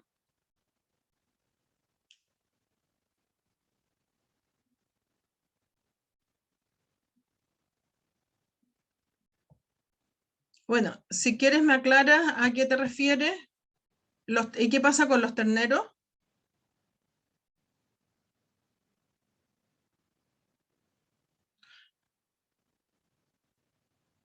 En general, bueno, en un sistema productivo, si es de... no, es que no, a ver, la leche que le quitan, no, es que no se le quita leche. A ver, una cosa es separar al ternero o a la ternera cuando nacen de la madre, pero esos animales van a un sistema artificial de crianza, donde se les alimenta con leche o con sustituto lácteo. O sea, tú no puedes pensar que vas a separar a un animal y lo vas a dejar sin alimentar. Las hembras se crían porque van a ser futuros reemplazos de las hembras que salgan del sistema. Y en el caso de los machos se crían porque después van a ser parte de sistemas productivos de carne. Ahora, sí, yo debo reconocer que en algún momento la gente no tenía interés, y no son tiempos actuales, no tenía interés por criar machos. Y los machos más bien los regalaban. Y si ustedes a lo mejor han pasado por ahí por alguna lechería algún tiempo, y decían, se regalan machos. ¿Por qué? Porque la lechería no tenía interés de criarlos, pero los vendían a bajo precio o sencillamente los regalaban. O decían, se venden terneros, por ejemplo, a 10.000 pesos. Yo recuerdo hace algunos años atrás, 5, 7 o 10 años atrás, ver carteles que decían terneros a 10.000 pesos. Y muchos de esos terneros son comprados por los propios pequeños productores o productores más chicos que los toman y los engordan. Entonces, el separar al ternero de la madre no significa que ese animal va a quedar sin ser alimentado. Eso, claro, si tú los dejases sin alimentar sería un problema ético, pero eso no es así. Entonces, ojo. Bien. Hay algunas variaciones, algunas características de lo que... A ver, ¿qué dice el chat? Ok, ya. Entonces, es por eso que hay que tener cuidado con lo que uno a veces escucha por ahí, con lo que pasa por ahí, ¿ya? Claro, uno también debe reconocer que en algunas circunstancias han ocurrido cosas que riñen con la ética y que no debieran de suceder. Y es responsabilidad de nosotros como profesionales de prevenir que esas cosas pasen. Pero todo animal que nace debe ser cuidado y alimentado, ¿ya? Entonces, pasamos a lo que son los sistemas de producción y donde aquí hay algunas diferencias relativamente básicas entre lo que ocurre en la zona central y en la zona sur.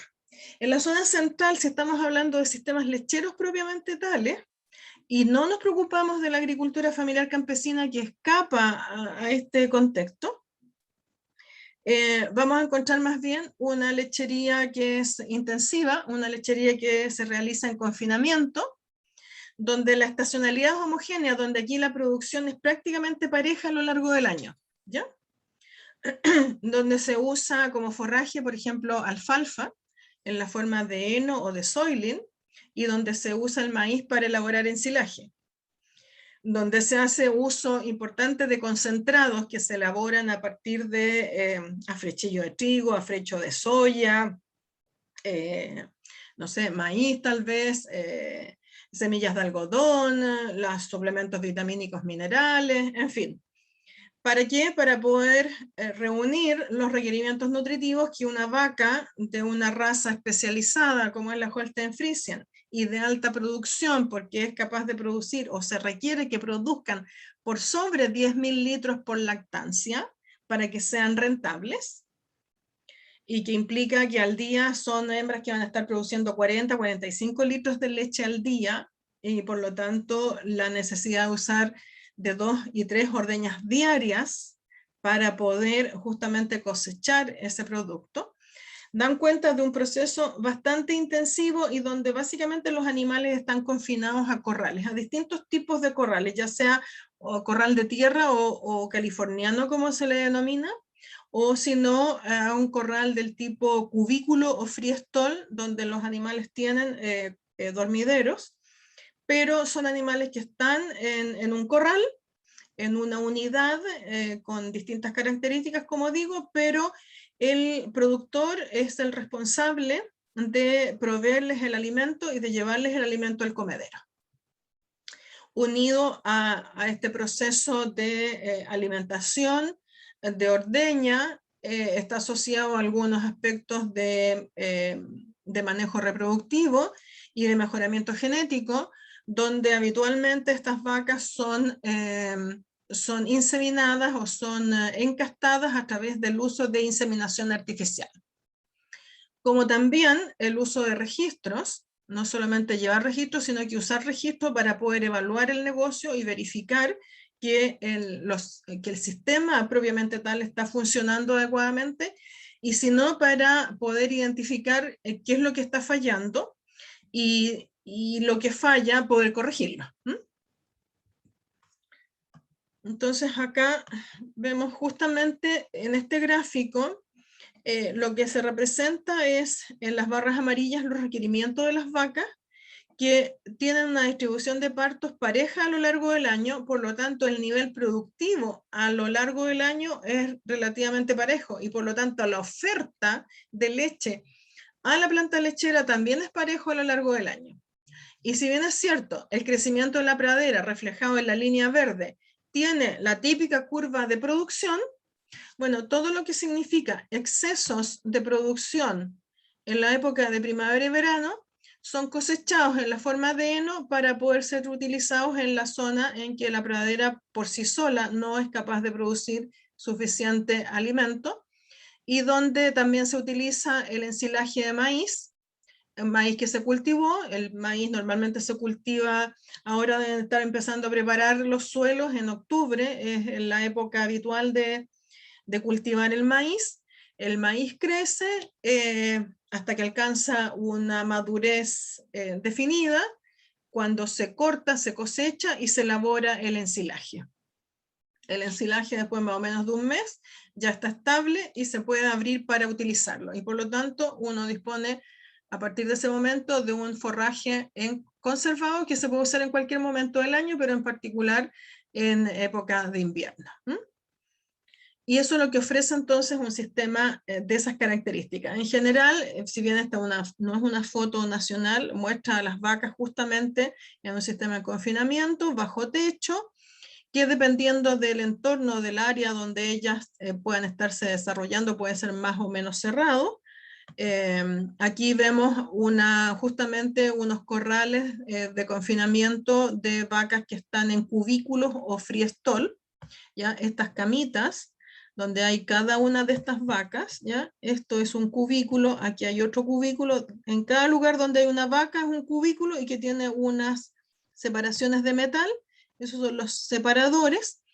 Este entonces es un sistema de alojamiento en cubículos, donde hay un área techada, que es donde están los cubículos, un pasillo en el cual las vacas se desplazan, y en una zona que aquí no se alcanza a ver está el callejón o la zona de alimentación, que es por donde pasa un tractor con un equipo especial donde pasan distribuyendo el alimento.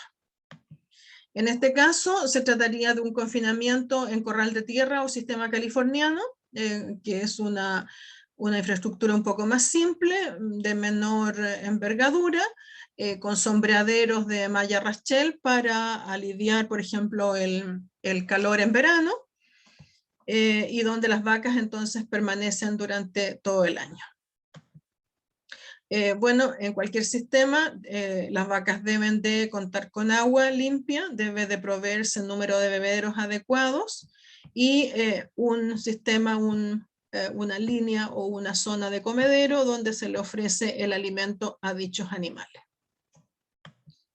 En la zona sur, los sistemas de alojamiento son un poquitito más cerrados. Estas son todas fotos tomadas en la zona de Osorno y cerca de Osorno, donde vemos entonces aquí un sistema de confinamiento, también con un área de cubículos, la zona de alimentación, un pasillo central de alimentación, con comederos en ambos lados, o acá abajo, aquí vemos también el comedero, ¿ya?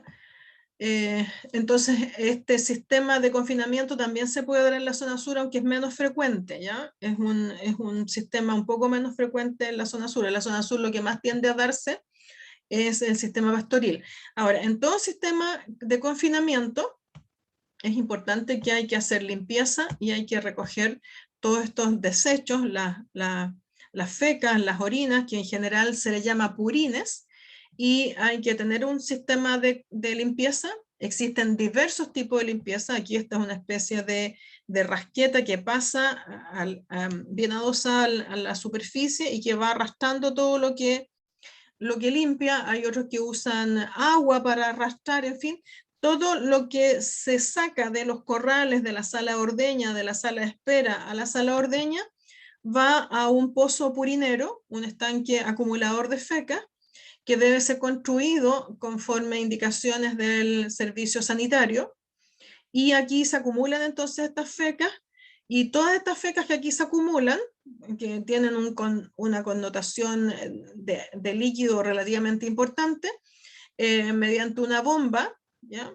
Se mezclan y se sacan, y dependiendo del sistema, se utilizan para fertilizar nuevamente las praderas que se van a usar para pastorear o para producir el forraje. Entonces, de alguna forma, hay un reciclaje de nutrientes que devuelve parte de los nutrientes que se extrajeron a través del pasto, que fueron a la boca del animal, que el animal devuelve por la feca.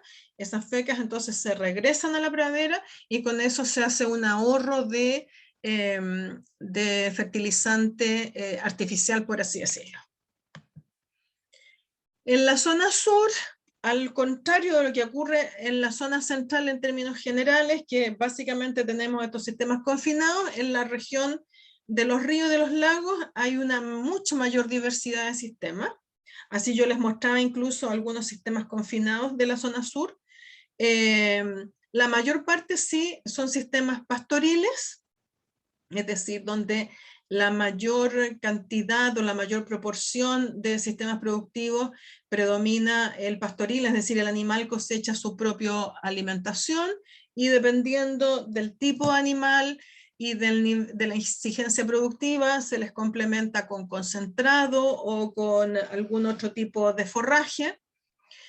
Aquí estratégicamente, si bien sabemos que las vacas lecheras o las vacas son poliéstricas permanentes, sí hay ciertos manejos para concentrar pariciones, ya sea a finales de invierno, inicios de primavera, o bien en alguna época del otoño.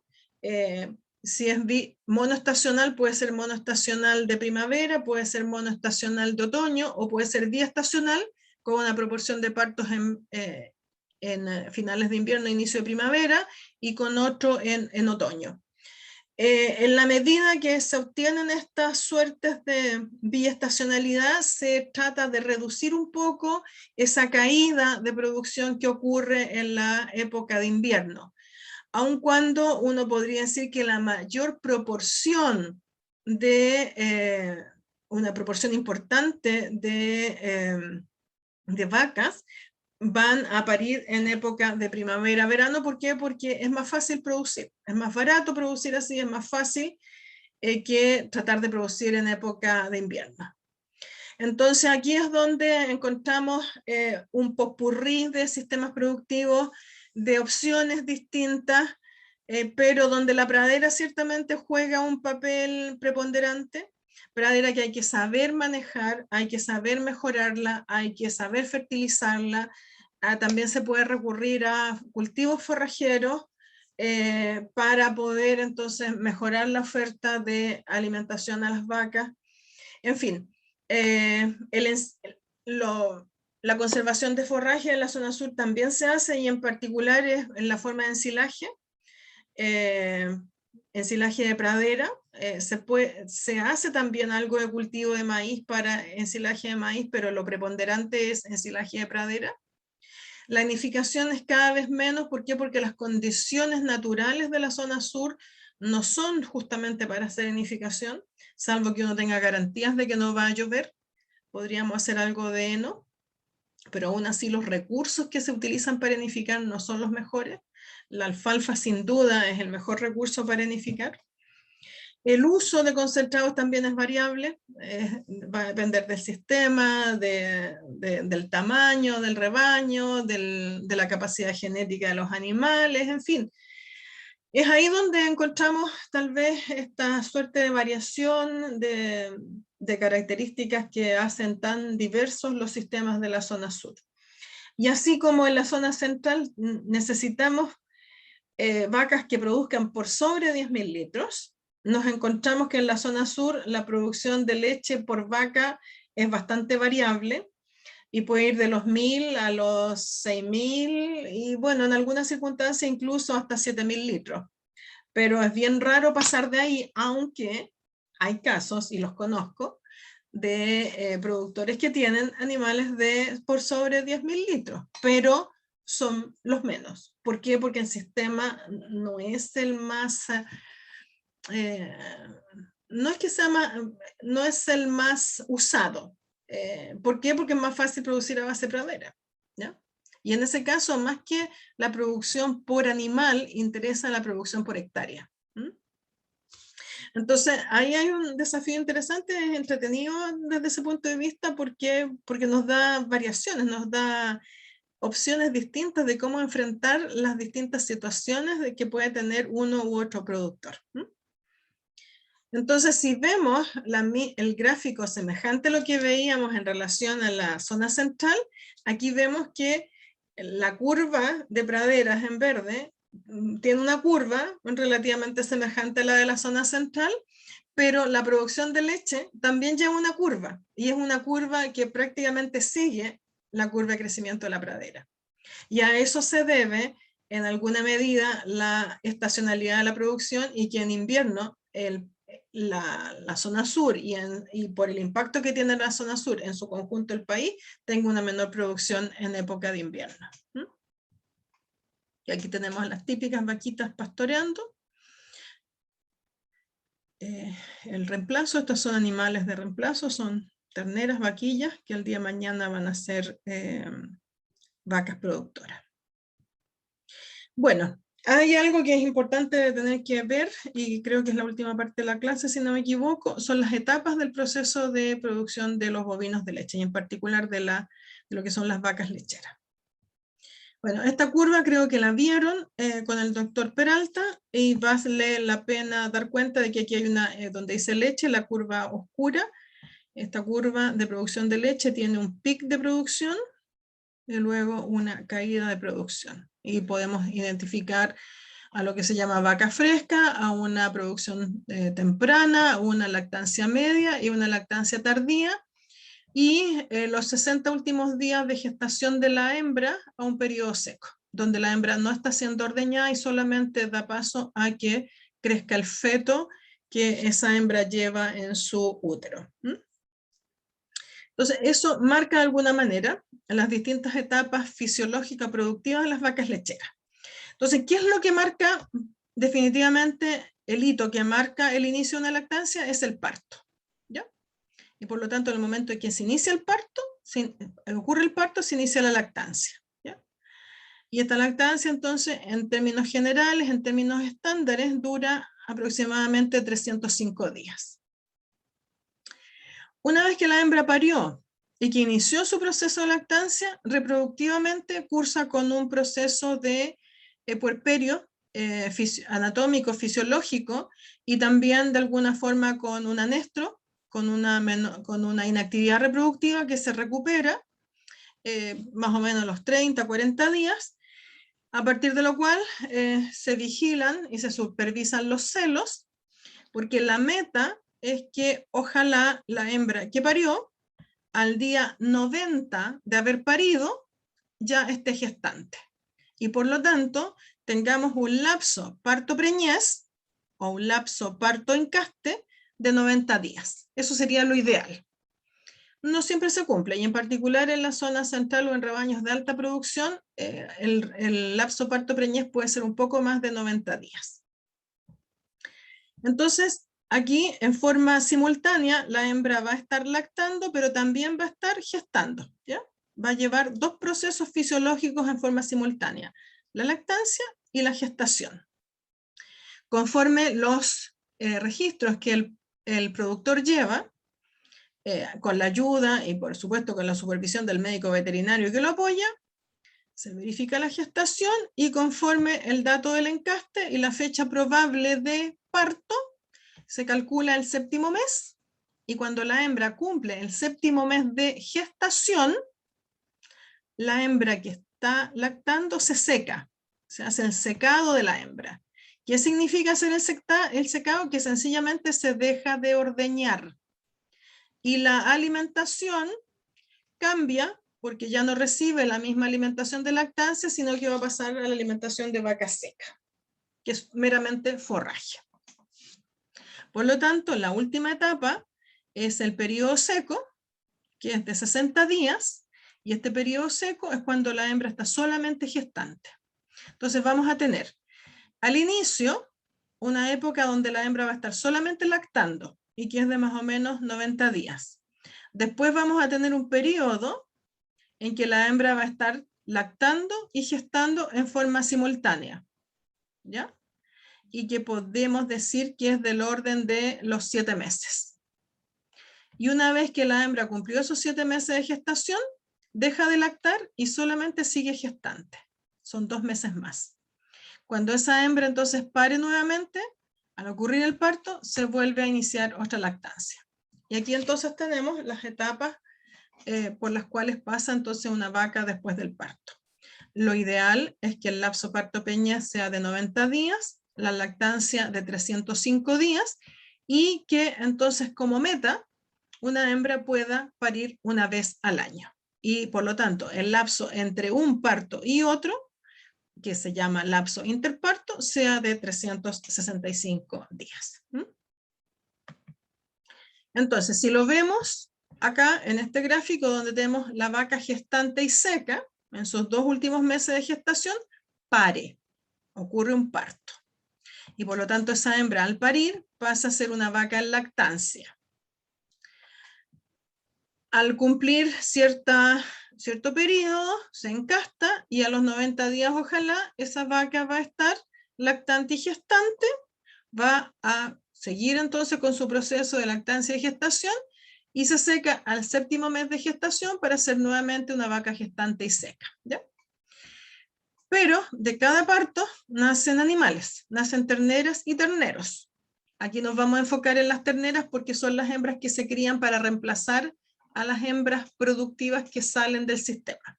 O eventualmente hembras que se pueden vender, ¿ya? Pueden servir de negocio. La ternera que nace es criada y de ternera es entre los 6 a los 6 meses. Se crían artificialmente. Entre los 0 y 2 meses se les da leche o sustituto lácteo, dependiendo de las circunstancias, más un concentrado de iniciación, y luego se les da concentrado de crecimiento con algo de forraje. De ahí pasa a ser vaquilla. Cuando la hembra tiene más de 6 meses pasa a ser vaquilla. Básicamente la vaquilla se alimenta a base de forraje y se espera que la vaquilla alcance a los 14 o 15 meses de edad el peso de encaste del orden de 340 a 350 kilos si es una Holstein. Y eso se llama madurez zootécnica, ¿ya? Es decir, la vaca tiene una edad y un peso y una estructura que le permite sobrellevar una gestación. Y aquí entonces la vaquilla se encasta, normalmente por inseminación artificial. Esa vaquilla queda gestante. Al cumplir los 9 meses de gestación pare, produce a su vez una ternera o ternero, y esa hembra que parió pasa a ser una vaca de primera lactancia, o también muy comúnmente aquí en Chile llamada vaquilla de primera lactancia, que también se espera se encaste ojalá a los 90 días para que sea entonces en adelante una vaca lactante y gestante que al cumplir el 7º mes de gestación sea secada y esté solamente gestante para que vuelva a parir, y ese es entonces el ciclo productivo que una hembra tiene en un plantel lechero. Entonces, en general, aquí presentado de otra manera, la ternera nace, la vaquilla crece, se espera que el primer parto sea a los 24 meses de edad. Si la encastamos entre los 14 y los 15, la hembra va a parir entre los 23 a 24 meses como edad a primer parto. Tiene su primera lactancia, después tiene su segunda lactancia, tercera, cuarta, quinta, como sea. Lo importante es que ustedes se den cuenta que la primera lactancia es más baja, la producción es más baja que una segunda lactancia, donde la producción es un poco más alta, y la tercera lactancia a su vez un poco más alta que la segunda. Se estima que en la cuarta lactancia las hembras alcanzan su madurez total, es decir, en la cuarta lactancia estarían alcanzando el máximo productivo de alguna forma. En la primera, en la segunda, tercera lactancia las hembras van aumentando progresivamente en la producción. Entonces, en una lechería vamos a encontrar distintos grupos de animales según su estado fisiológico productivo. Vamos a encontrar crianza de terneras de los 0 a 6 meses, crianza artificial con dieta líquida restringida 2 meses, y más concentrado en el post-destete, y después que han sido destetadas, es decir, se ha suprimido la dieta líquida con concentrado y con heno. Y la crianza de vaquillas, que son hembras de más de 6 meses, hasta el encaste con 14 a 15 meses alimentadas a base de forraje, las vaquillas gestantes que se alimentan a base de forraje y con concentrado en el último tercio de gestación, y vamos a tener las vacas en lactancia, vacas abiertas que no están gestantes, y vamos a tener vacas lactantes y gestantes también después del 90 días aproximadamente. Y una vez que cumplen los 7 meses de gestación, vacas secas que van a estar solamente gestantes. Bueno, eso en relación a los grupos entonces que podemos encontrar y a las etapas, por así decirlo, en las cuales van pasando los animales. Un aspecto importantísimo en el proceso de producción de leche sin duda es la ordeña. Es el proceso por el cual se cosecha la leche producida por una hembra. Y puede ser manual o mecánico. La ordeña manual básicamente se da en pequeños productores, en esa agricultura familiar campesina, particularmente con rebaños de 3, 4, 5, tal vez no más de 10 vacas, ordeña manual, y ya en cualquier lechería que se precie de tal, ordeña mecánica. Y aquí vemos justamente algunas fotos de salas de ordeña. Esta es una foto de una sala de ordeña de de línea de Remegue en el sur del país, que es el Instituto Nacional de Investigaciones Agropecuarias. Estas son fotos de esa sala de ordeña, donde vemos aquí una sala del tipo espina de pescado. ¿Y por qué espina de pescado? Porque si uno la ve de arriba parece que fuera una espina de pescado, donde mediante un sistema de vacío es factible entonces de ordeñar a las vacas. Aquí a la derecha superior de ustedes, la unidad de ordeño. Aquí arriba, esto medio transparente, es el colector, y estos de acá abajo son las pezoneras, una pezonera, dos pezoneras, 3, 4 pezoneras, una pezonera para cada una de los pezones de la ubre de la vaca. Y la leche se conserva, ojalá, esencialmente en estanques refrigerados. Pequeños productores, hasta el día de hoy todavía muchos de ellos en tarros lecheros, no se recomienda porque es muy sensible a las temperaturas ambientales, y eso puede llevar a que la leche se descomponga, vale decir, no dure o no se mantenga con sus cualidades oportunas, y la mayor parte de los productores, cualquier productor que se precie tal, tiene estanque refrigerado. Eso permite entonces que la leche que sale del cuerpo de la vaca a temperatura corporal del orden de 38 o más, 38 grados Celsius, 39 grados Celsius, tiene que bajarse de la temperatura rápidamente y llega entonces a estos estanques refrigerados donde se conserva a 4 o 5 grados Celsius. Y eso permite que la leche justamente se conserve en buenas condiciones. Los factores que van a afectar la producción de leche, bueno, sin duda la raza, lo veíamos en el momento en que les presenté algo de las razas lecheras. El número ordinal de lactancia, también lo vimos, las vacas de primera lactancia producen menos que las de segunda, y las de segunda menos que las de tercera, y las de tercera un poco menos que la cuarta. La etapa de lactancia ya vimos, hay una curva, la lactancia va aumentando, llega un pic que se da y que es variable y que puede ser entre los 30 y 60 días, y luego empieza a decaer. En la alimentación, por supuesto, una vaca bien alimentada va a ser capaz de expresar su potencial genético y va a producir mejor que si no la alimento adecuadamente. Sin duda el estado sanitario y las enfermedades afectan la posibilidad de que esa vaca exprese nuevamente sus capacidades genéticas. Y también tenemos factores ambientales como el clima, aspectos de temperatura y de humedad, que hoy día con el tema del calentamiento global ciertamente se hacen más interesantes o más preocupantes, puesto que las razas lecheras que nosotros tenemos a nivel nacional son razas que han sido desarrolladas en ambientes templados.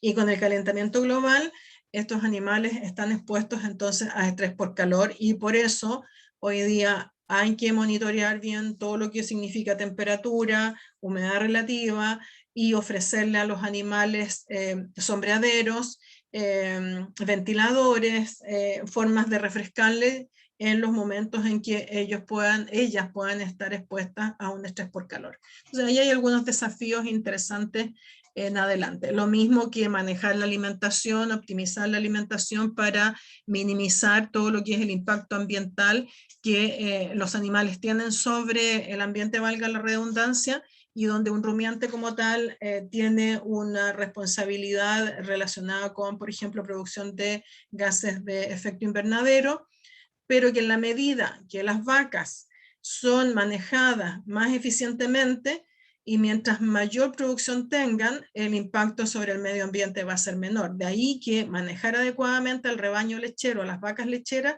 sea tan importante. Uno, porque es un proceso altamente eficiente, pero también porque a través de un proceso altamente eficiente podemos entregar una mayor cantidad de alimento a la humanidad, y en la medida que mientras más eficiente se es, el impacto sobre el medio ambiente es menor, perdón. Y bueno, en temas sanitarios, sin duda tener en cuenta algo que es la mastitis subclínica, que puede ser un problema sanitario que no se ve, justamente porque es subclínico, pero que se puede monitorear a través del conteo de células somáticas, y que justamente ese es un aspecto que la planta lechera revisa en la leche que los productores le entregan, y que en general todos los productores también monitorean al interior de sus rebaños, porque en la medida que el conteo de células somáticas aumenta, hay pérdidas productivas. y hay cambios también en la composición de la leche. Y es por eso que en general todos los productores están monitoreando cercanamente este tema, porque tiene que ver con aspectos de manejo, aspectos de limpieza, pero también aspectos de funcionamiento del equipo de ordeña o de la rutina de ordeña, de la limpieza en cómo se hacen las cosas. El tema de la mastitis subclínica es una situación de varios factores, multifactorial, que es necesario estar revisando en su conjunto para poder identificar si es que alguno de ellos no está bien para controlarlo. Satisfactoriamente uno puede decir que en general las vacas monitoreadas a través de control lechero se manejan en márgenes bastante buenos desde el punto de vista de calidad sanitaria de leche, si lo pensamos como célula somática. Entonces eso habla muy bien de cómo los productores hoy día están haciendo las cosas, pero es un ámbito que ciertamente preocupa y que siempre va a estar al ojo, por así decirlo, del productor lechero. Así como se preocupa de la producción propiamente tal, de que las vacas tengan o produzcan suficiente materia grasa, suficiente proteína, también se preocupa que ojalá las células somáticas tengan un conteo bajo, porque en la medida que hay un conteo bajo, no hay pérdidas camufladas, por así decirlo, de producción. Y así entonces la calidad de la leche se puede considerar desde el punto de vista de la composición química, de sus características físicas y de aspectos sanitarios en los cuales las células somáticas son representantes, microorganismos también, porque también son evaluados, y también la presencia de sustancias extrañas que también son evaluadas por parte de las industrias lecheras. En general, el control de calidad por la industria lechera es muy, muy, muy exigente. Hay pautas de pago, hay normas que hay que respetar y que si no se respetan implican sencillamente sanciones bastante serias para el productor. La planta lechera paga por producción, por calidad y también paga por estacionalidad. La planta lechera busca o trata de buscar que ojalá el productor produzca lo más parejo a lo largo del año, porque a la medida que produce lo más parejo a lo largo del año, ellos pueden tener su maquinaria industrial funcionando de forma permanente. Entonces aquí cada uno boca para su lado y trata de que las cosas sean convenientes desde el punto de vista productivo y económico para cada uno. Y bueno, hay aspectos de manejo que ciertamente tenemos que considerar. Desde el principio lo hemos dicho, todo sistema productivo tiene sus famosos pilares: la nutrición y la alimentación, la reproducción, la genética y lo sanitario, y es algo que hay que recalcar y hay que redundar porque es mejor decirlo a quedarnos callados. Ciertamente son todos aspectos que se cruzan para poder finalmente tener el producto deseado. Mejor producción, mejor calidad de producto. Eso es lo que tenía entonces yo preparado como clase de lo que corresponde a la producción de bovinos de leche. No sé si tienen alguna pregunta, alguna consulta que hacer. Ups. ¿O están aburridos? ¿No hay? Vamos a